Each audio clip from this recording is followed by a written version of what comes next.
আমাদের অনেকের এই মানসিকতা আছে, অন্যের প্রাইভেট বিষয় নিয়ে কখনো আপনি নাক গলাতে পারবেন না, কারো প্রাইভেসিতে আপনি ইন্টারফেয়ার করবেন না, কারো প্রাইভেট স্পেসে আপনি ইন্টারফেয়ার করবেন না। এটা খুব বাজে একটা স্বভাব, এটা ইসলাম হারাম করে দিয়েছে।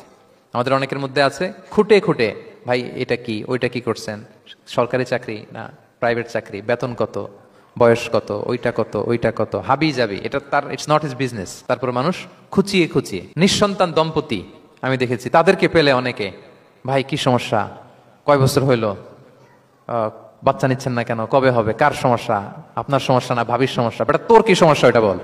একজন নিঃসন্তান দম্পতি তারা কি স্ট্রাগলের মধ্য দিয়ে যায় আপনি জানেন?